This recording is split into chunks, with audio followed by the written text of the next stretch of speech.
मुंबई भारत का वो metro city है जहां हर भारतीय के सपने सच होते हैं। सालों पहले ये सिटी बॉम्बे के नाम से जाना जाता था। हालांकि बॉम्बे से मुंबई तक के सफर में ये शहर काफी रोमांचक इतिहास समेटे हुए है। आपको जानकर हैरानी होगी कि भारत का कमर्शियल एंड फाइनेंशियल कैपिटल कहे जाने वाला ये शहर एक समय पर दहेज के रूप में एक विदेशी राजा को शादी के दौरान दे दिया गया था। सपनों की नगरी कहे जाने वाले इस शहर ने सदियों से कई बदलाव देखे। आज आपको मुंबई का जो चेहरा देखने को मिलता है ये हमेशा से वैसा नहीं था, बल्कि ये तो 7 आइलैंड में बटा हुआ आर्किपेलागो था, जिसे आर्किपेलागो ऑफ 7 आइलैंड्स के नाम से जाना जाता था। आखिर कैसे ये आइलैंड्स मिलकर एक शहर बने, किसने इस पोर्ट टाउन को बसाया और आखिर बॉम्बे मुंबई कैसे बना। सिविलाइजेशन की बात करें तो इंडिजीनियस ट्राइब स्टोन एज से ही इन सभी आइलैंड्स पर रहा करते थे।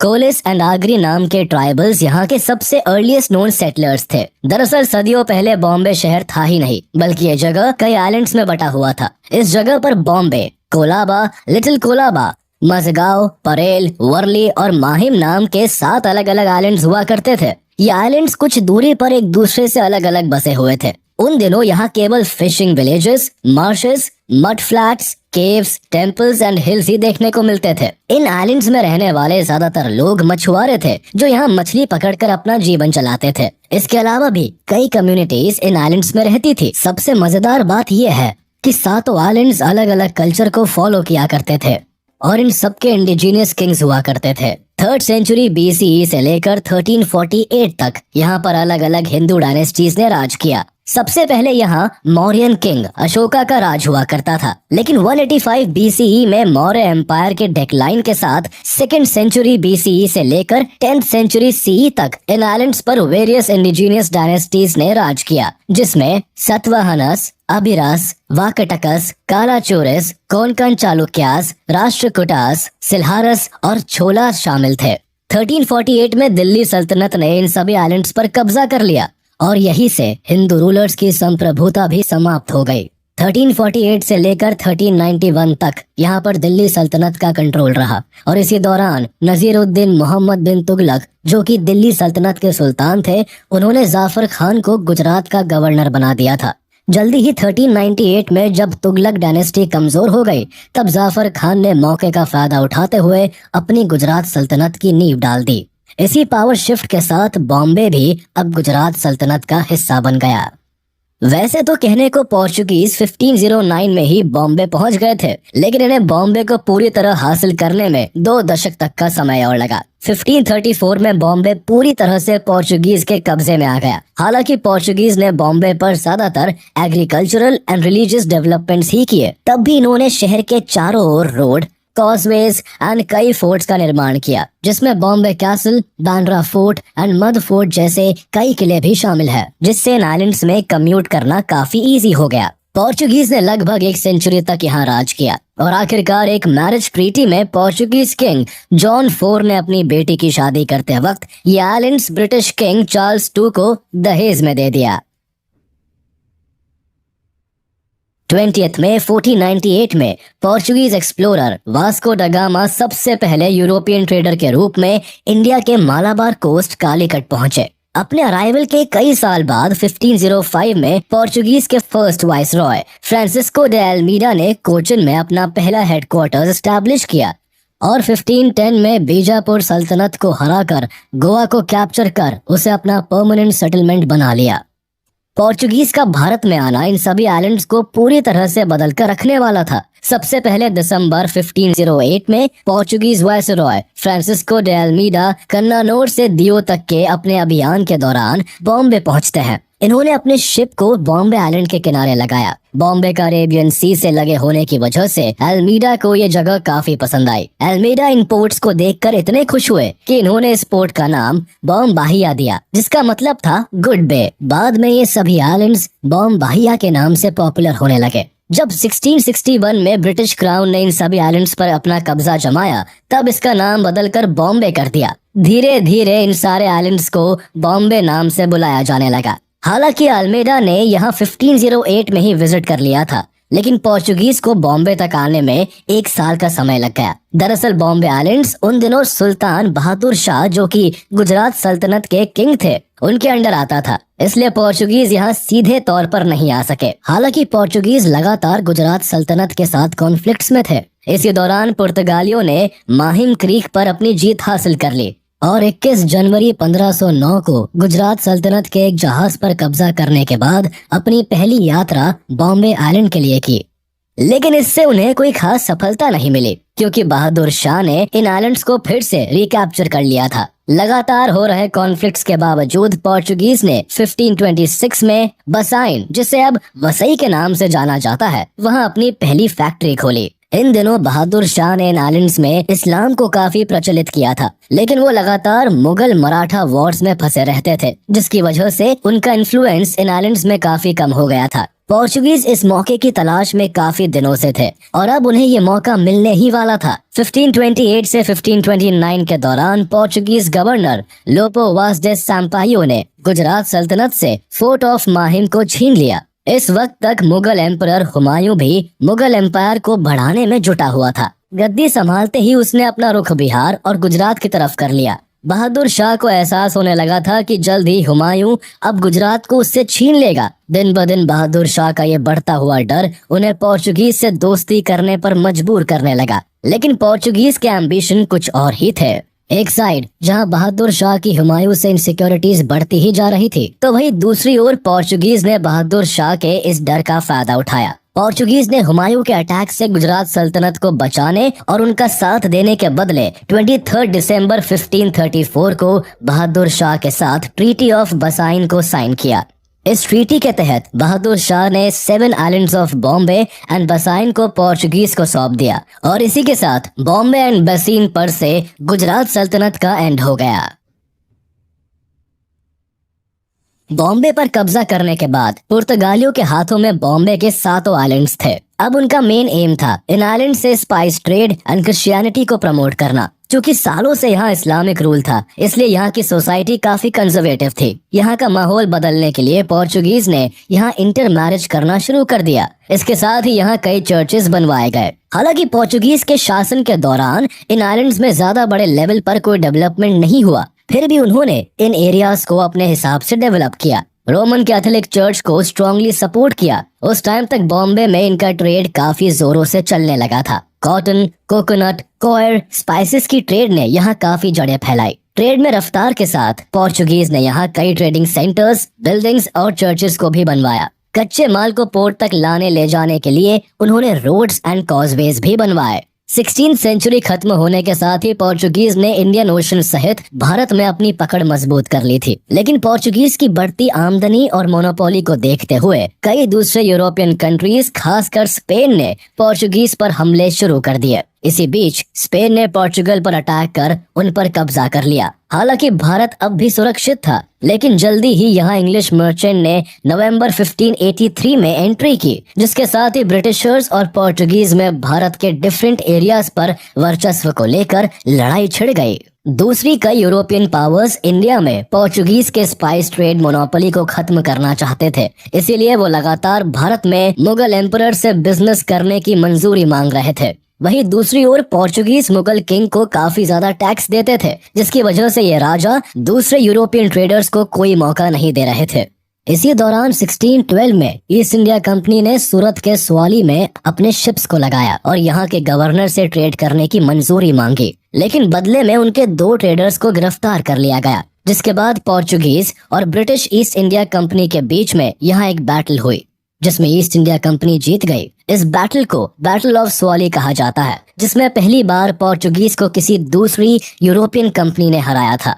इस जीत के बाद पोर्चुगीज की इंडिया में न सिर्फ ट्रेड मोनोपोली खत्म हुई, बल्कि उनकी क्रेडिबिलिटी भी खराब हो गई। इसके साथ ही ईस्ट इंडिया कंपनी को इंडिया के कुछ एरियाज में ट्रेड की परमिशन भी मिल गई। एक तरफ ब्रिटिशर्स अपने ट्रेड को भारत में एक अच्छे लेवल पर ले जाने के लिए जी जान लगा रहे थे, तो दूसरी ओर middle of the 17th century तक भारत में डच की पावर काफी ज्यादा बढ़ती नजर आ रही थी।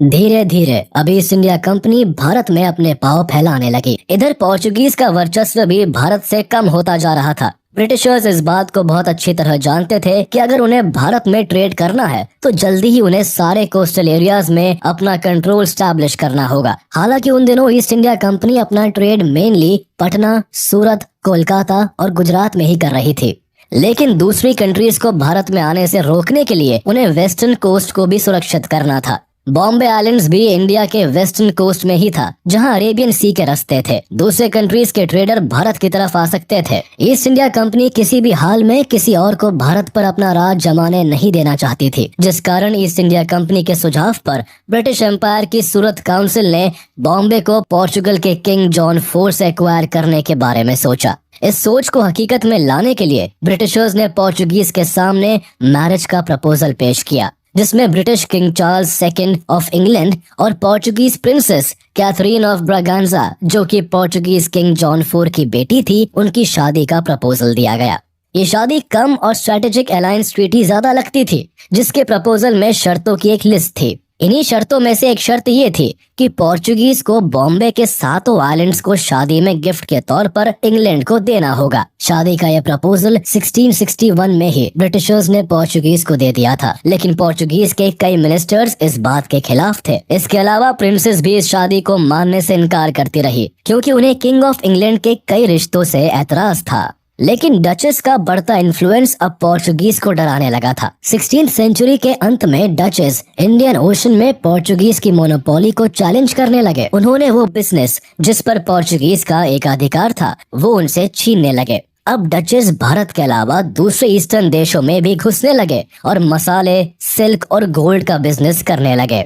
देखते ही देखते उन्होंने पोर्चुगीज के बिजनेस को तेजी के साथ छीनना शुरू कर दिया। 17th सेंचुरी के एंड तक तो नीदरलैंड्स यूरोप का सबसे धनी देश बन गया। डचेस के इस बढ़ते कॉलोनाइजेशन को देखकर पोर्चुगीज अब डर गए। उन्हें ब्रिटिश ईस्ट इंडिया कंपनी से दोस्ती करने में अपना फायदा दिखने लगा। उन्होंने सोचा कि अगर ब्रिटिश क्राउन से संबंध अच्छे हो जाए तो डचेस को भारत में आने से रोका जा सकता है। इसी बात को मद्देनजर रखते हुए वो भी मैरिज ट्रीटी पर अग्री हो गए। फिर 1668 में ये शादी हुई और शादी के बाद 27 मार्च 1668 को बॉम्बे आइलैंड्स पर इंग्लैंड का राज हो गया। अब पोर्चुगीज के लिए ऐसा करना कोई बड़ी चीज नहीं थी। उन्होंने बॉम्बे का वो उभरता भविष्य नहीं देखा था जो ब्रिटिशर्स देख पा रहे थे। इस कारण शादी का प्रस्ताव मानते हुए दोनों देशों के बीच रिश्ते कामयाब रहे और दहेज में बॉम्बे इंग्लैंड के किंग को सौंप दिया गया। इंग्लैंड के राजा चार्ल्स 2 को डाउरी में बॉम्बे आइलैंड्स के अलावा मोरक्को के पोर्ट ऑफ टैंजियर को भी गिफ्ट किया गया था। इसके साथ ही ब्रिटिशर्स को ब्राजील और पोर्चुगीज ईस्ट इंडीज में ट्रेडिंग की भी इजाजत मिली। पोर्चुगल में रहने वाले इंग्लिश रेजिडेंट्स को रिलीजियस एंड कमर्शियल फ्रीडम दी गई और शादी पूरी होने के साथ ही करीब 2 मिलियन पोर्चुगीज क्राउन्स भी इंग्लैंड को दिए गए। बॉम्बे उस समय ईस्ट इंडिया कंपनी के लिए काफी इम्पोर्टेंट था, जिसकी कई वजह थी। ईस्ट इंडिया कंपनी बॉम्बे के जरिए आराम से अपने गुड्स को इम्पोर्ट एंड एक्सपोर्ट कर सकते थे और आने वाले समय में वो अपने ट्रेडिंग सेंटर को गुजरात के सूरत से बॉम्बे शिफ्ट करने वाले थे। इस आइलैंड की इम्पोर्टेंस को समझते हुए ईस्ट इंडिया कंपनी हर हाल में इसे हथियाना चाहती थी, जिस कारण कंपनी ने किंग से आइलैंड की मांग की और किंग ने 27 मार्च 1668 को केवल 10 पाउंड एनुअल रेंट के तौर पर ईस्ट इंडिया कंपनी को ये आइलैंड लीज पर दे दिया। ईस्ट इंडिया कंपनी ने बॉम्बे को अपने हाथ में लेते ही इसके रंग ढंग बदलने शुरू कर दिए। सबसे पहले कंपनी ने यहाँ के डेवलपमेंट पर ध्यान देते हुए कई चेंजेस करने शुरू किए। ब्रिटिशर्स ने यहाँ कई कुएं, वेयर हाउसेस और कस्टम हाउसेस बनवाए। इसके अलावा ब्रिटिशर्स ने बॉम्बे कासल के आसपास फोर्टिफिकेशंस भी करवाए और एक सिविल कोड भी बनवाया। बॉम्बे का पहला governor English east India company के प्रेसिडेंट जॉर्ज ऑक्सेंडेन को बनाया गया। डेवलपमेंट और एडमिनिस्ट्रेशन के काम के साथ कंपनी ने यहाँ अपने बिजनेस को भी तेजी से स्प्रेड करना शुरू कर दिया। लेकिन बॉम्बे में बिजनेस को बढ़ाने के लिए पहले इस जगह को फर्दर डेवलप करने की जरूरत थी। उस समय आइलैंड पर हेल्थ फैसिलिटीज ना के बराबर थी और इसी वजह से यहाँ काफी बीमारियां फैलती रहती थी, जिस कारण लोगों का यहाँ काम करना काफी मुश्किल था। इस प्रॉब्लम को टैकल करने के लिए ब्रिटिशर्स ने यहाँ कई हॉस्पिटल्स और मेडिकल ट्रीटमेंट की फैसिलिटीज अवेलेबल करवाई। मेडिकल फैसिलिटीज के चलते बॉम्बे की पॉपुलेशन में काफी सुधार देखा गया। 1661 से 1675 के बीच बॉम्बे की पॉपुलेशन में बढ़ोतरी देखी गई और जो पॉपुलेशन एक समय पर केवल 10,000 थी वो मेडिकल ट्रीटमेंट के चलते 60,000 के करीब आ गई। मेडिकल की प्रॉपर फैसिलिटीज और पॉपुलेशन ग्रोथ के कारण यहाँ ट्रेड करना भी आसान हो गया और इंडिया और ब्रिटिश मर्चेंट्स के अराइवल के साथ ही 17th सेंचुरी के एंड तक बॉम्बे में ट्रेड का डेवलपमेंट भी देखने को मिला।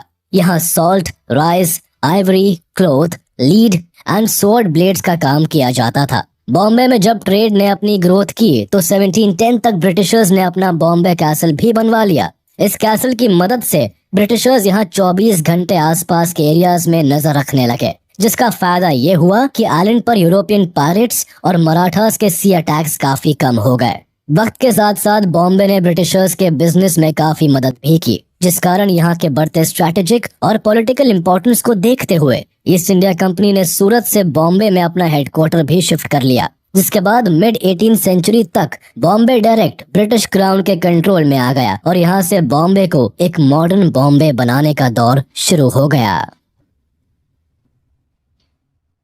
1782 में विलियम हॉर्नबी बॉम्बे के गवर्नर बनते हैं। उन दिनों बॉम्बे 7 अलग अलग आइलैंड्स में बटा हुआ था, जो कि कई कारणों से विलियम हॉर्नबी को बॉदर करने लगा था। इसी वजह से उन्होंने एक ऐसे प्रोजेक्ट को शुरू किया जो कि अब बॉम्बे को हमेशा के लिए बदलने वाला था।